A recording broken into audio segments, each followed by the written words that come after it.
오늘 하나의 말씀은 도약을 위해 준비하라, 도약을 위해 준비하라 라는 말씀으로 여러분과 은혜를 나누기를 원합니다. 우선 멈춤이라고 하는 책이 있습니다. 이 책은 예수전도단 선교사로 30년간 몽골에서 사역하신 박혜영 선교사 이야기입니다. 그런 선교사의 삶을 선택하는 순간부터 그와 동행하신 하나님의 사랑, 하나님의 은혜를 경험하고 기적을 경험합니다. 그러나 그도 낙담하고 낙심하여 인생을 포기하려고 했던 절망의 때가 있었고, 또 가족들이 죽음의 위험을, 목숨의 위협을 받는 위기의 순간도 있었다고 합니다. 그 힘든 고난의 시간을 극복한 힘은 그에게 있어서 우선 멈춤이었다고 합니다. 우선 멈춤이라는 시간을 통해서 그와 동행했던 하나님의 친밀한 음성을 듣게 되었고, 이를 통해서 자신에게 닥친 고난들을, 모든 상황들을 풀어나게 되었다고 합니다. 우선 멈춤을 통해서 몽골에서 하나님의 광야에서 하나님의 음성을 들었고 하나님의 축복을 깨닫게 되었다고 하는 것입니다. 그래서 이 저자는 말하기를 우선 멈춤은 기다림을 통해 말씀하시는 하나님의 쉼표다. 하나님께서 가라고 하면 가고 멈추라고 하면 멈추는 것이 그리스도인이다 라고 얘기하는 것입니다. 그리고 이 책에서는 이렇게 얘기합니다. 이새는 무엇보다 속도에 집중하고 빨리빨리만을 외치며 남보다 앞서는 것이 최고라고 하지만 하나님은 속도가 아니라 방향이 중요하다라고 말씀하시고, 이 방향을 바로잡기 위해서는 우선 멈춤이 필요하다는 것입니다. 모든 일이 잘 되고 순조롭게 될 때도 한번 멈춰야 된다는 것입니다. 때로는 한 치 앞도 보이지 않는 절망의 순간에도 하나님께서는 잠시 멈추어라. 그리고 더 깊이 하나님을 경험하고 너를 돌아보라. 하나님께서는 우리에게 말씀하신다고 하고 거기에 대한 간증을 책으로 낸 것입니다. 그렇습니다. 누군가 말한 것처럼 쉼표와 마침표는 모양이 비슷하지만 차이가 있습니다. 마침표는 끝나는 거지만 쉼표는 잠시 쉬는 것입니다. 잠시 쉰다는 의미는 뭐냐면 다음을 향해서 잠시 숨을 고르는 것입니다. 그런데 하나님은 가끔 우리 인생 가운데 쉼표를 찍으십니다. 그래서 우리를 멈추게 하십니다. 어떨 때는 실패를 통해서 우리를 멈추게 하시기도 하시고, 질병을 통해서 멈추게도 하시고, 역경과 시련을 통해서도 멈추게 하십니다. 그때 중요한 것은 하나님이 찍는 쉼표는 마침표가 아니라는 것입니다. 하나님께서 쉼표를 찍으실 때 우리가 해야 될 것은 뭐냐면 다음을 위해서, 도약을 위해서 영적 숨고르기를 해야 되는 귀중한 시간이라고 하는 것입니다. 그래서 그리스도인에게 가장 중요한 것은 하나님이 쉼표를 찍는 곳에 마침표를 찍으면 안 된다는 것입니다. 우리 시대는 빠르고 분주하게 사는 것을 미덕이라고 생각하는 시대에 있습니다. 인터넷에 접속하면 한번 클릭하면 전 세계를 돌아볼 수 있습니다.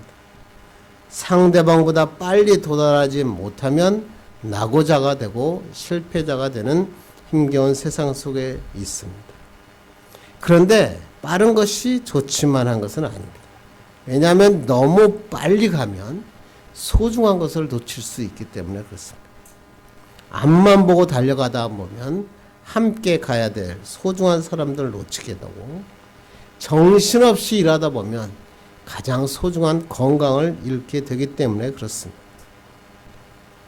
더 큰 문제는 뭐냐면 이렇게 바쁘게 살다 보면 하나님을 만날 시간을 놓치고 마는 것입니다. 이렇게 되면 어떻게 되냐면 영혼이 메말라 가고, 그리고 우리의 삶에 여러 가지 어려움이 오는 것입니다. 이때 대단히 위험합니다. 눈에 보이는 세상에서의 성공도 중요하지만 우리 그리스도인에게 가장 중요한 것은 내가 먼저 하나님을 만나는 것입니다.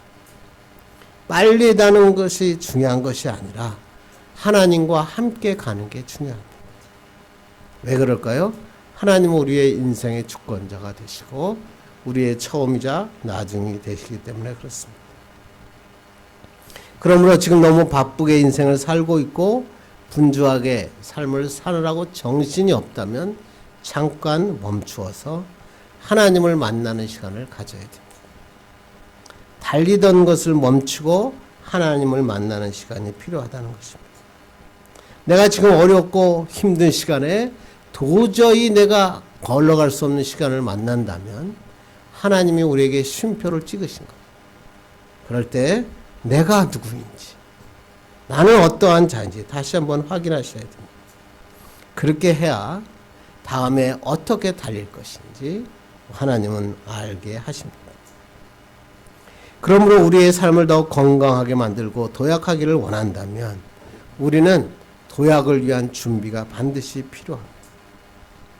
성경에서는 이 도약을 위한 준비를 영적 숨 고르기다. 영적 숨 고르기가 필요하다는 것입니다.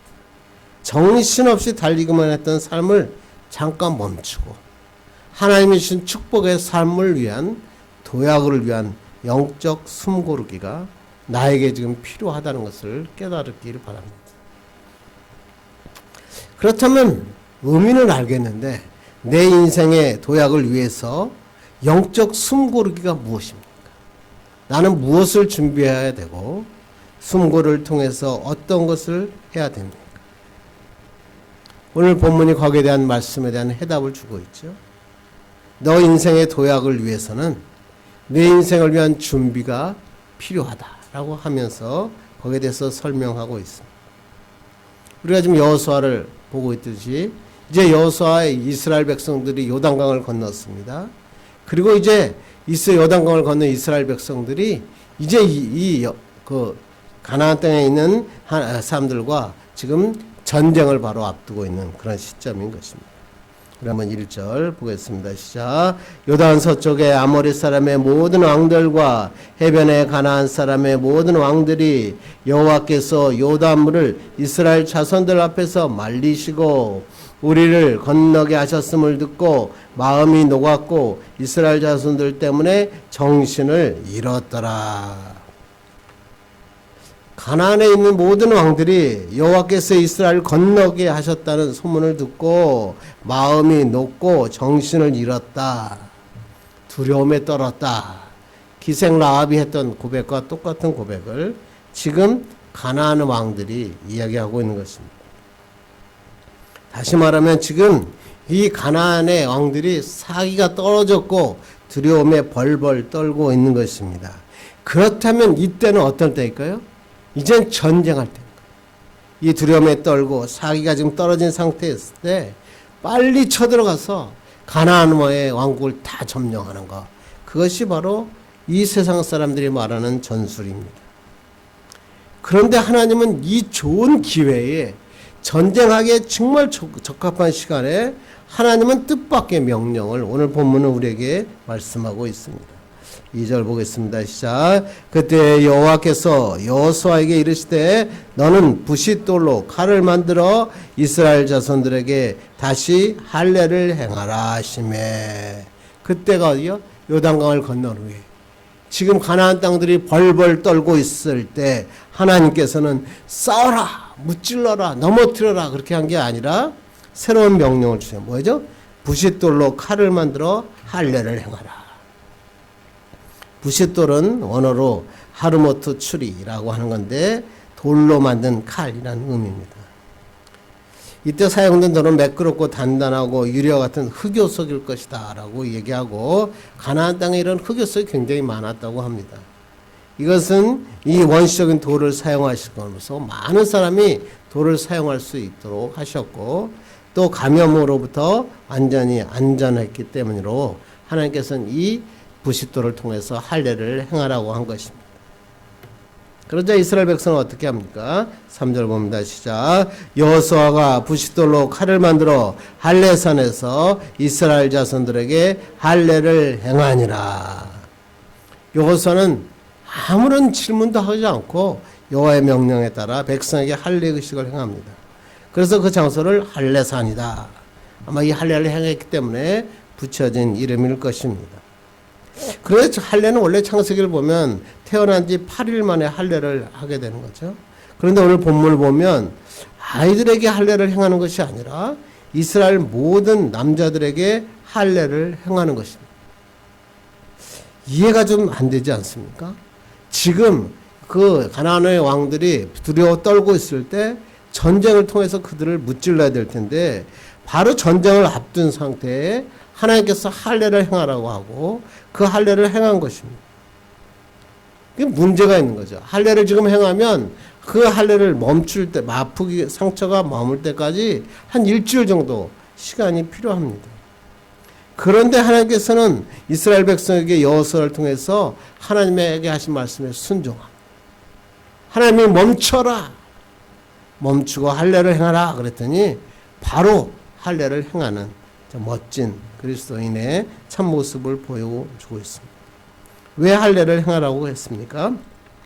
4절 5절입니다. 시작. 여호수아가 할례를 시행한 까닭은 이것이니 애굽에서 나온 모든 백성 중 남자 곧 모든 군사는 애굽에서 나온 후 광야 길에서 죽었는데 그 나온 백성은 다 할례를 받았으나 다만 애굽에서 나온 후 광야 길에서 난 자는 할례를 받지 못하였음이라.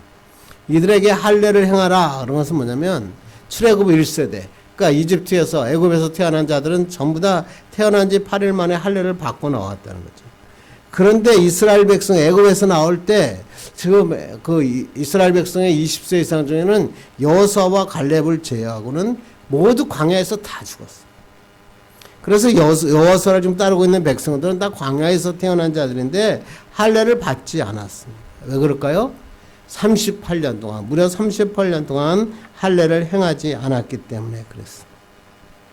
그러니까 지금 이스라엘 백성들에게 할례를 받아야 할 남자의 수는 엄청났을 것입니다.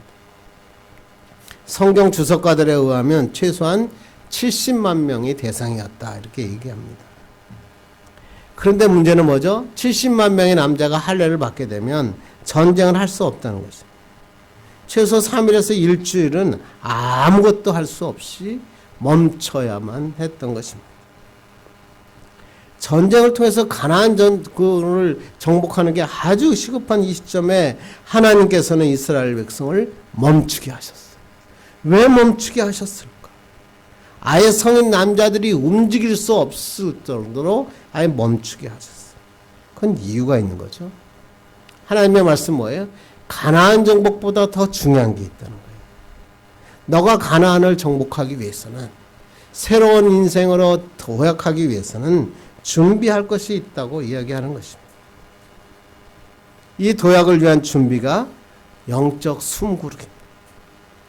하나님과의 관계가 회복되는 거예요. 영적인 준비가 된 다음에 전쟁해야 승리할 수 있다는 것입니다. 뿐만 아니라 전쟁 이후의 삶도 축복의 삶으로 이어질 수 있다는 것입니다. 그래서 너희들은 이러한 인생에 도약하기 전에 먼저 멈추어 서서 하나님이 분부하고 지시한 것을 지켜 행하라. 오늘 본문이 중요한 진리가 여기 있죠. 우리도 열심히 분주하게 일하기를 좋아하죠. 특히 하나님의 사역 할 때는 더 열심히 해야 되죠. 그런데 성경에서 이렇게 얘기하는 거죠. 하나님께서 우리에게 일보다 사역보다 더 중요한 것이 있다. 그게 뭘까요? 하나님과의 관계를 회복하라. 하나님과의 관계가 회복되지 않으면 열심히 사역해도 결국은 실패할 수밖에 없다. 예수님도 신약에 와서 똑같은 말씀을 하십니다. 마태복음 28장 19절 읽겠습니다. 시작. 그러므로 너희는 가서 모든 민족을 제자로 삼아 아버지와 아들과 성령의 이름으로 세례를 베풀고. 제자들에게 하신 말씀은 뭐야? 땅 끝까지 이르러 복음을 전하라. 지상명령을 내려줬어요. 엄청난 명령하셨죠. 그러니까 이제 모든 사람들이 나가, 제자들이 나가 주의 복음을 전해야 돼요. 그런데 예수님께서 승천하시면서 이렇게 명령하시고 난 다음에 승천하면서 아주 중요한 분부를 내리십니다. 누가복음 24장 49절 봅니다. 시작. 볼지어다 내가 내 아버지께서 약속하신 것을 너에게 보내리니 너희는 위로부터 능력을 입혀질 때까지 이 성에 머물라 하시니라. 땅 끝까지 이르러 복음을 전하라. 그리고 바로 보내신 것이 아니라 뭐라고요? 이 성에 머물라. 이 성은 뭐죠? 예루살렘 성. 땅 끝까지 나가 복음을 전하기 전에 먼저 멈추어 서서 여기에 머물라고 하는 것입니다. 그래서 제자들은 어떻게 했습니까? 성을 떠나지 않고 열흘 동안 머물렀습니다. 마가의 다락방에 모여서 기도했습니다. 그 결과 어떤 일이 나죠? 오순절에 성령 강림의 역사가 일어나고 성령 충만함을 받습니다. 그리고 난 다음에 복음을 전합니다. 그랬더니 어떤 일이 나요? 베드로가 복음을 전하니 3,000명이 세례를 받는 엄청난 기적의 역사가 일어난 거죠. 이것이 바로 예수님께서 설계하시고 디자인하신 하나님의 사역인 것입니다. 만약에 제자들이 예수님의 이 말씀을 안 듣고 하나님께서 땅끝까지 이르러 내 증인이 되라 그랬다고 해서 그냥 밖으로 나갔다면 어떻게 했을까요? 힘은 다하고 열심을 다했지만 실패했을 것입니다. 열매를 제대로 맺지 못했을 것입니다. 그래서 우리에게 중요한 것은 뭐예요? 하나님이 가라면 가고 멈추라면 멈추는 것입니다. 특히 도약하기 위해서는 숨고르기가 필요한데 이것은 우리가 말하는 일반적인 쉼 아니야. 레스트가 아닙니다. 영적인 숨고르기입니다. 이 영적인 숨고르기 없이 그냥 가면 주의 일하다가 번아웃 됩니다. 탈진합니다. 원하는 열매를 맺을 수가 없습니다. 그래서 우리는 주님의 일을 하기 위해서 또 하나님이 주신 축복의 인생을 살기 위해서 먼저 영적인 준비가 필요하다는 것입니다. 교회 생활에도 이런 영적 준비 없이 일에만 집중하는 사람들을 우리가 많이 보죠. 특히 제가 볼 때 교사를 하거나 식당에서 봉사하는 사람들 중에서 예배를 드리지 않고 사역에 열심히 살아요. 예배 드리지 않고 교사만 하는 사람, 예배 드리지 않고 식당에서 봉사하는 사람, 이 사람들의 결과를 보시면 어떻습니까? 얼마 가지 않아 그들은 여러 가지 이유로 상처를 받습니다. 중단하게 됩니다. 그리고 나가서 불평합니다.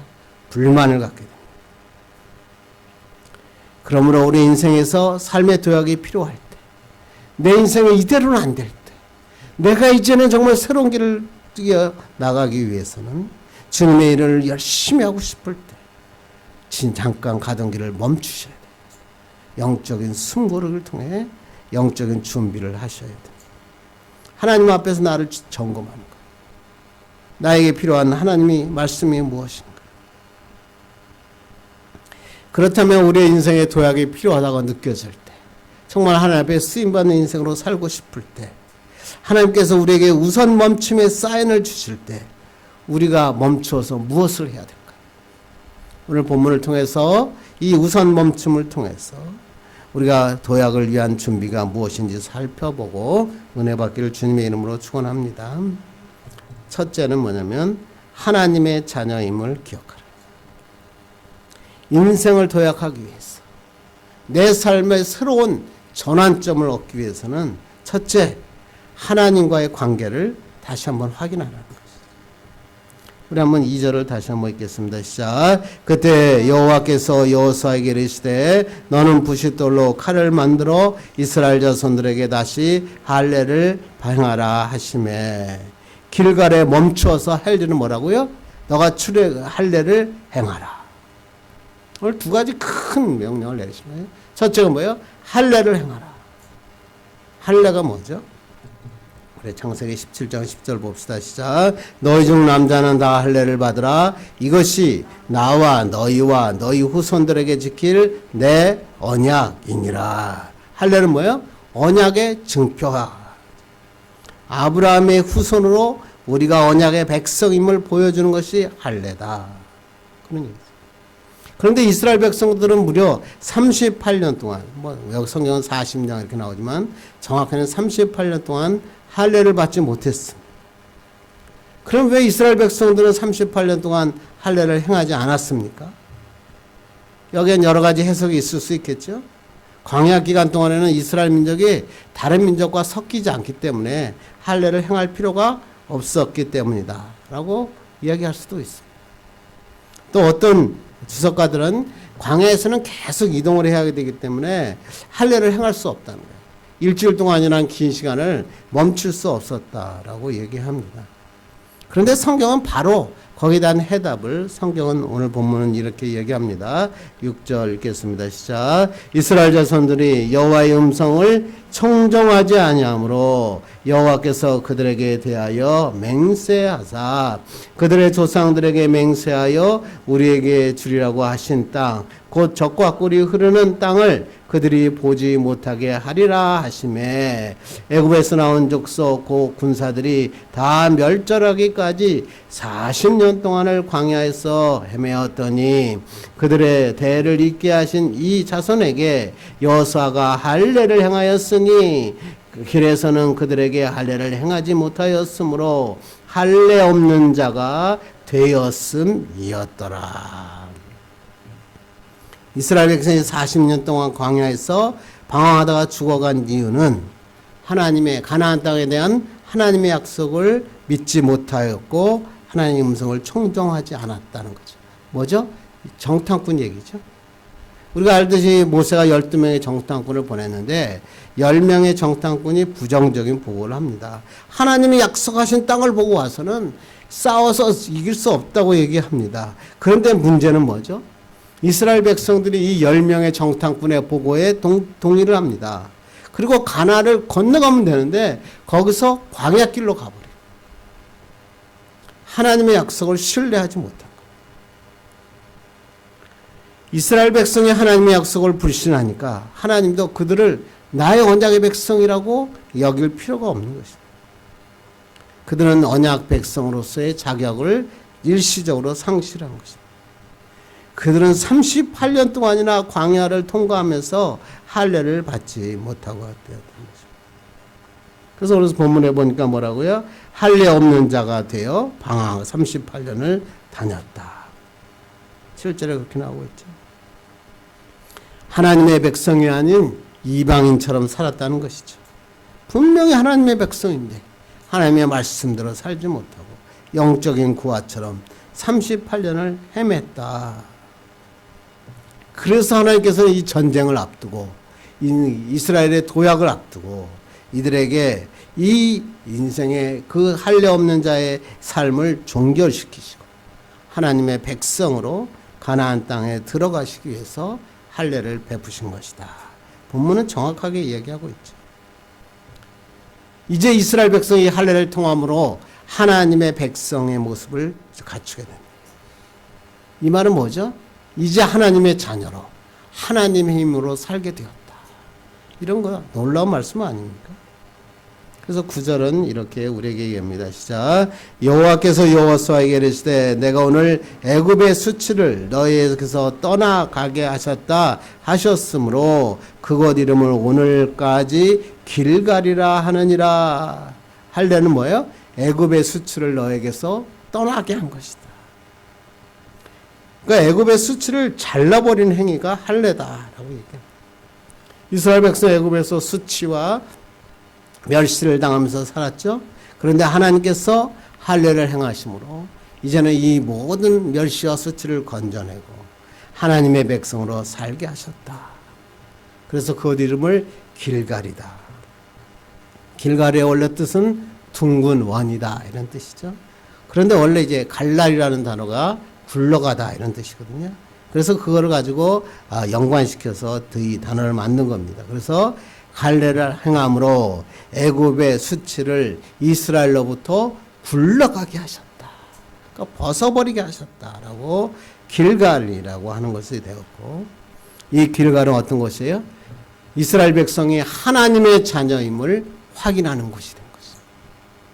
길갈에서 할례를 행함으로 이스라엘 백성들은 하나님의 자녀인 것을 확인한 것입니다.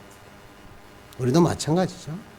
하나님이 주신 놀라운 축복의 삶, 인생의 멋진 삶을 살기 위해서 우리가 먼저 확인해야 되는 것은 우리가 하나님의 자녀인가. 이걸 확인하셔야 돼요. 우리가 하나님의 자녀가 될 때만 하나님의 역사가 일어나고 우리의 인생길에는 축복의 인생길이 된다는 것입니다. 이런 확신이 없으면 자기의 힘으로 살려고 그래요. 그러니까 막 힘들어요. 아무리 힘들기만 하지 지칩니다.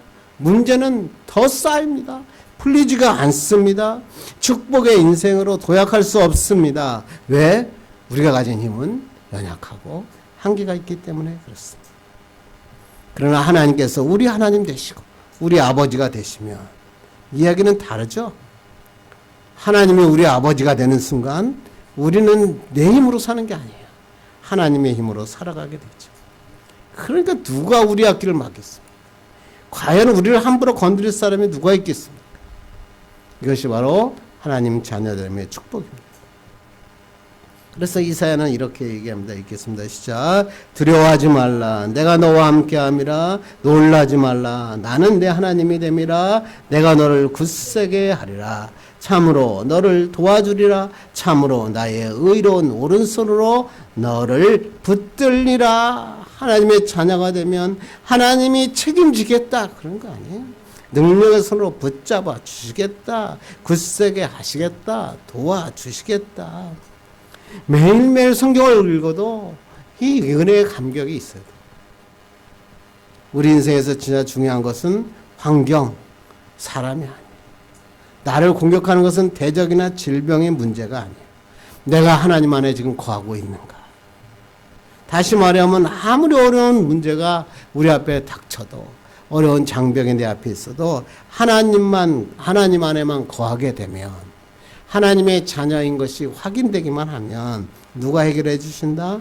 하나님이 해결해 주신다. 왜? 내가 하나님의 자녀가 되는 순간 내가 일하는 것이 아니라 하나님께서 일하기 시작하시기 때문에 그렇습니다. 그래서 우리에게 가장 중요한 것은 인생의 도약의 인생을 살기 위해 가장 중요한 것은 하나님을 만나는 것이에요. 난 진짜 하나님을 만나야 되는 거예요. 한 번 만나면 안 돼요. 한 번 만나고 광야 생활하면 지친 인생의 40년을 또 걸어야 돼요. 그래서 광야 생활을 하지 않기 위해서는 어떻게 해요? 하나님과의 만남이 지속돼야 돼요. 계속적으로 만나요. 하나님과 교제해야 돼요. 그러면 하나님께서 책임져 주시고 도와주시고 힘줘 주시는 것입니다. 안정일 교수가 쓴 길갈, 고난 끝에서 맛보는 하나님의 은혜라고 하는 책이 있습니다. 이 사람은 정기공이었는데 미국의 코스다의 공동대표가 되고 신시내티 대학의 석좌 교수가 되기까지 그의 인생을 통해 역사하신 하나님을 간증하는 간증집입니다. 이 사람은 도저히 학문할 수 없는 척박한 환경에서 하나님의 도우심으로 학문에 놀라운 업적을 이뤄낸 사람입니다. 그는 이제 소망이 없던 자신을 일으켜 세우신 하나님을 이 청년들에게 전하기 위해서 이 책을 쓴 거라고 얘기합니다. 그의 어머니는 가난하고 힘든 삶에도 불구했고 항상 이 사람에게 종혁아, 주님을 믿은 게 마음이 참 편해야. 예수님께 다 맡겨버려라. 예수님 믿으면 천국 간다께. 이 저자에게 매일매일 이런 말을 했다고 합니다. 그러나 그는 항상 하나님 어머니의 말을 거부했습니다. 그리고 그는 인생에 올 때마다 하나님을 거부하고 어머니가 믿는 하나님을 미워했다고 합니다. 그런데 그의 인생에 어려움이 찾아오고 도저히 불가능한 삶이 찾아왔을 때 우연히 어머님의 생각이 나서 성경책을 들었는데 그 책을 쫙 폈는데 마태복음 11장 28절로 30절이 성경책에 펴진 것입니다. 수고하고 무거운 짐진 자들아 다 내게로 오라. 내가 너희를 쉬게 하리라. 나는 마음이 온유하고 겸손하니 나의 멍에를 메고 내게 배우라. 그리하면 너희 마음이 쉼을 얻으리니 이는 내 멍에는 쉽고 내 짐은 가벼움이라 하시니라. 지금 그 사람이 진 짐이 너무나 지금 무거웠는데 이 말씀에 아무 조건이 없었다는 것입니다. 짐의 종류도 상관없이 무슨 짐이든지 다 받아주신다 그러니까 너무나 좋았다는 것입니다. 또 마음의 쉼을 얻게 한다는 게 너무나 좋았습니다.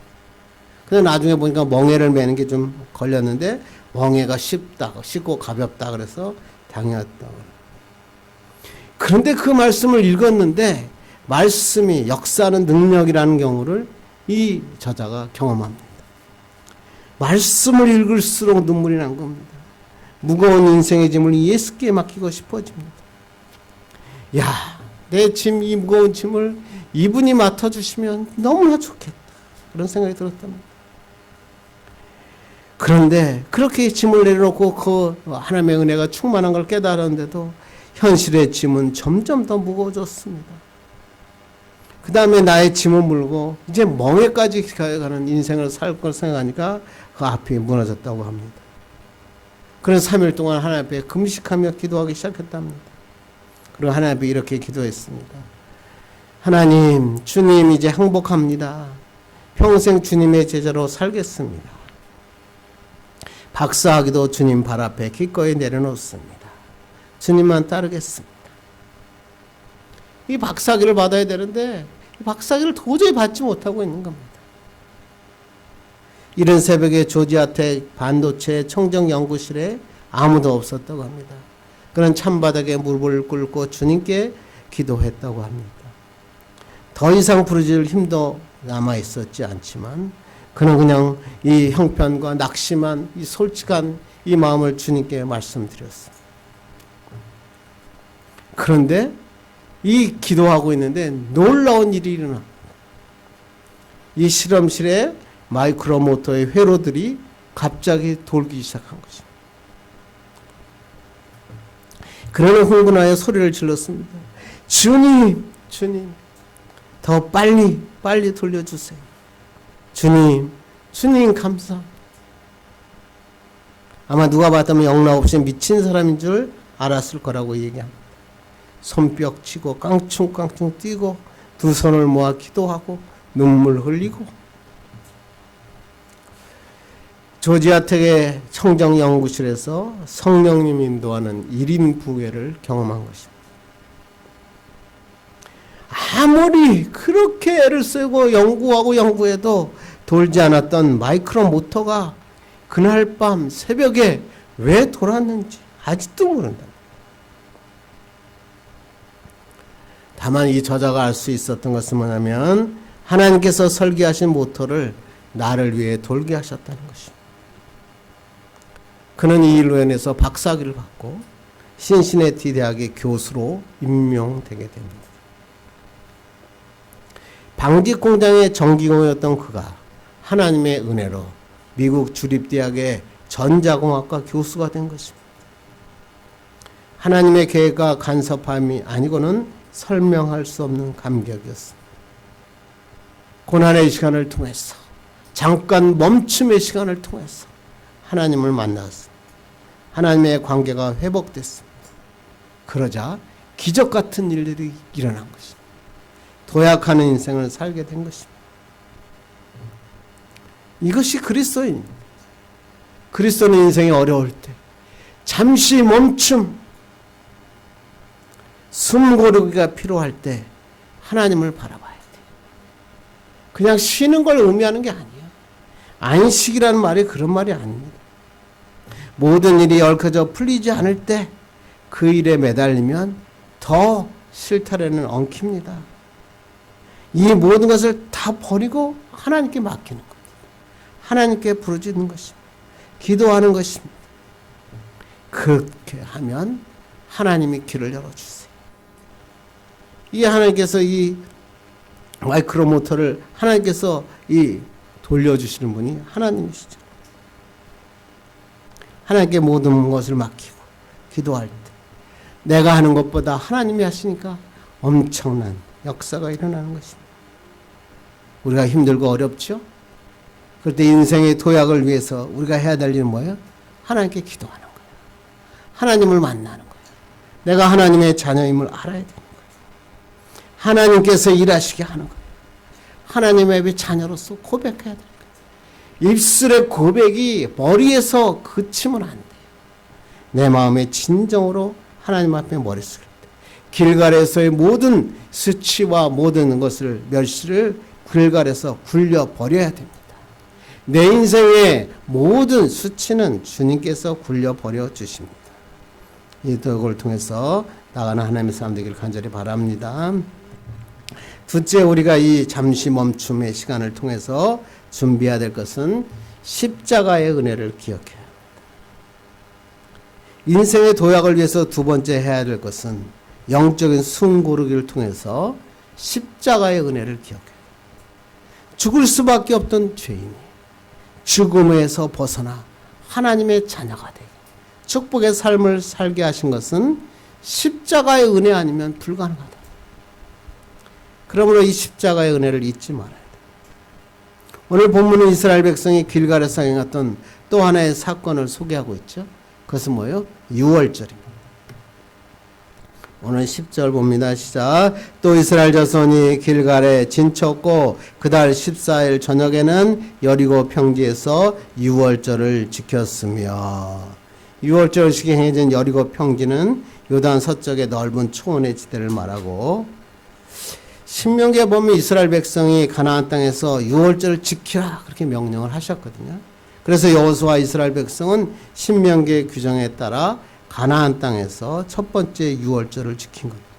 여러분 이해가 되십니까? 지금 전쟁을 하기도 극박한 현실에 그때 유월절을 지키고 있는 이스라엘 백성의 그 모습을 여러분 생각해 보셨습니까? 여러분의 인생에 정말 이러한 정말 유월절을 지킬 수 있는 믿음이 있습니까? 길갈에서 지킨 유월절은 이스라엘이 지킨 세 번째 유월절입니다. 첫 번째는 뭐예요? 이집트에서 출애굽하면서 지켰죠. 두 번째 유월절은 시내산을 떠나기 전에 지킵니다.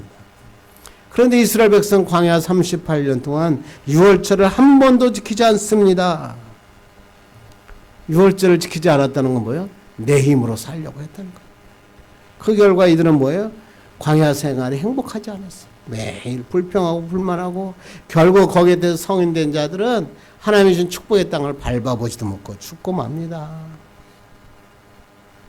유월절이 뭐하는 날이죠? 어린 양의 피, 예수 그리스도의 보혈의 능력을 기억하는 것이 유월절이죠. 즉 우리의 승리는, 우리의 삶은 우리의 힘에 있는 게 아니라 하나님께 있다는 것을 고백하는 거죠. 애굽을 빠져나올 때 애굽의 모든 장자들은 다 죽습니다. 그런데 이스라엘 백성들이 한 일이라고는 하나밖에 없어요. 흠 없는 어린 양에 잡아서 피를 문설주에 바른 것뿐입니다. 단지 그것만 했죠. 그런데 그 죽음이 그들을 넘어갔죠. 유월했다.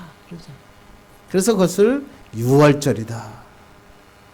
다른 말로 이것을 우리는 십자가의 은혜다 이렇게 얘기하죠. 지금 이스라엘 백성은 가나안 족속과 전쟁을 앞두고 있어요. 근데 이 전쟁은 처음부터 게임이 되지 않아요. 아무런 군사훈련도 받지 않고 38년 동안 지치고 지친 유목민에 불과합니다. 그런데 이 사람들이 가나안에 막강한 군대와 싸워야 되는데 싸워 이길 수 있는 방법은 없죠. 전쟁하면 이스라엘 백성은 다 죽습니다. 그게 우리가 알고 있는 상식이죠. 그런데 문제는 뭐죠? 하나님께서 넘어가게 하시면 달라요. 다 죽을 수밖에 없는데 하나님이 넘어가게 하시고 하나님이 승리하게 하셨다고 마음만 먹으면 어떻게 돼요? 승리하는 겁니다.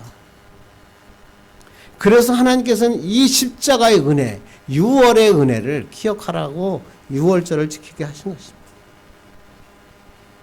하나님께서는 이집트에서 너희들이 다 죽는데 너희들이 유월하여 이 자리에 오긴 것 같이 이 전쟁에서도 죽음을 넘어 유월하여 승리하게 하시겠다.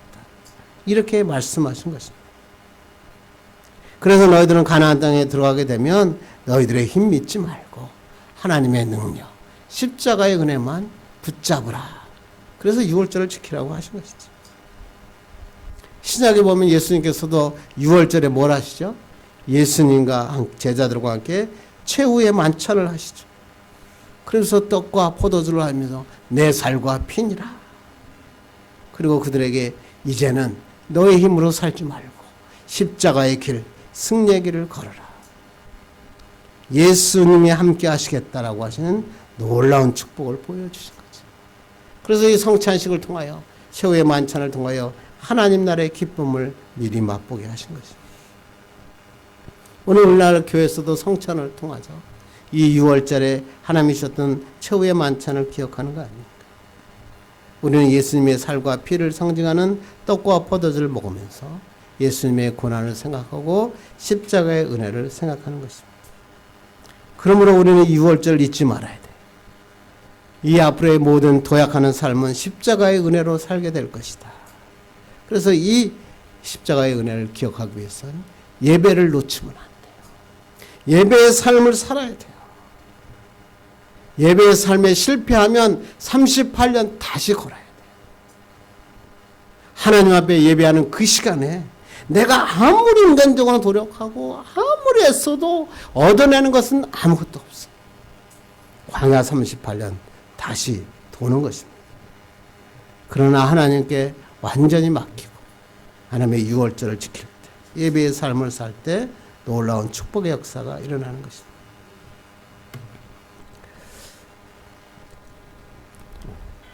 또 제가 빠졌네. 깊은 기도의 행로라고 하는 딕 이스트만 목사님이 있습니다.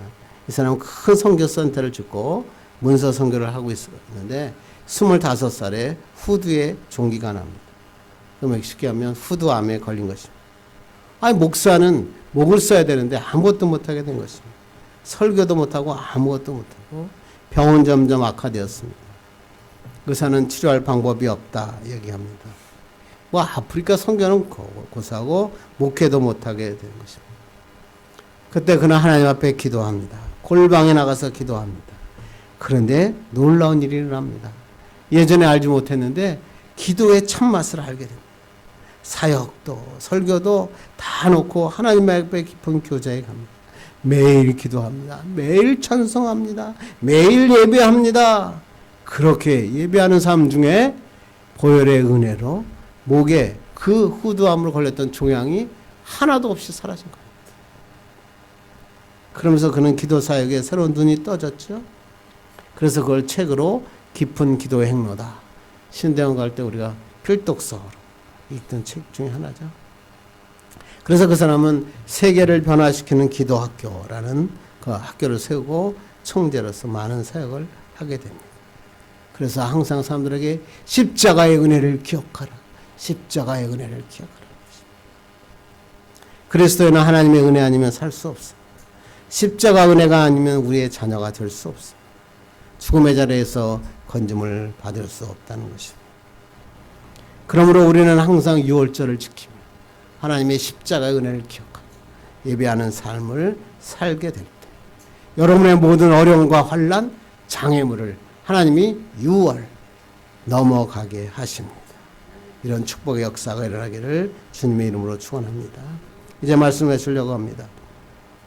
제가 저번에 설교했지만 좋은 기업을 넘어 위대한 기업으로 라고 하는 책이 있죠. 거기에 책에 아주 재밌는 얘기가 나오죠. 고슴도치와 여우 얘기입니다. 여우는 아주 교활하죠. 근데 고슴도치는 아주 단순합니다. 여우는 고슴도치를 잡아먹으려고 막 전략과 전술을 막 씁니다. 고슴도치를 딱 덮칩니다. 그런데 고슴도치는 여우의 공격을 보자마자 똘똘 말아서 작은 공으로 변합니다. 그러니까 작은 가시가 막 나 있으니까 결국은 여우는 실패합니다. 전략과 전술을 수십 가지를 써보지만 결국은 실패하고 맙니다. 항상 여우하고 고슴도치가 싸우면 여우는 많은 전술을 썼지만 결국 고슴도치가 이기는 겁니다. 그러면서 이 책에서는 이렇게 얘기합니다. 세상을 살아갈 때 여러 가지 전술과 전략으로 살면 실패한다는 겁니다. 가장 단순하게 본질을 놓치지 않는 겁니다. 그러면 이 사람의 이야기는 기업이 승리하게 되고 위대한 기업이 됩니다. 그렇게 얘기하죠. 저는 이걸 보면서 이런 생각이 듭니다. 우리가 인생을 살아갈 때도 그거 그러죠. 내가 아는 사람, 내가 가지고 있는 물질, 내가 가지고 있는 사람, 제도 뭐 이런 걸 보면서 또 내가 가진 실력 이런 걸 생각하죠. 그런데 인생을 살아보니까 그거 가지고 사는 게 아니더라. 그리스도인은 복잡하게 살면 안 돼요. 그냥 하나님의 눈으로 바라보는 거예요. 모든 어려움이 왔을 때 하나님만 붙잡는 거예요. 고슴도치처럼 동그랗게 만드는 거예요. 단순하게 사는 거예요. 하나님만 바라보는 거예요. 그러면 하나님이 이기게 하셔요. 이게 바로 하나님의 축복이죠. 우리는 여러 가지 시험을 통해서 도약을 위해서 이것을 준비하는 거예요. 하나님이 함께 하심. 나는 하나님의 자녀다. 십자가의 은혜. 하나님께서 이 모든 것을 유월하게 하실 것이다. 이런 예배의 삶을 살 때 하나님은 승리하게 하십니다. 영적 승부를 통해서 이 은혜를 깨닫고 도약하는 인생으로 나아가는 귀한 축복의 삶 되길 주님의 이름으로 축원합니다. 기도하겠습니다. 하나님 감사합니다. 오늘도 하나님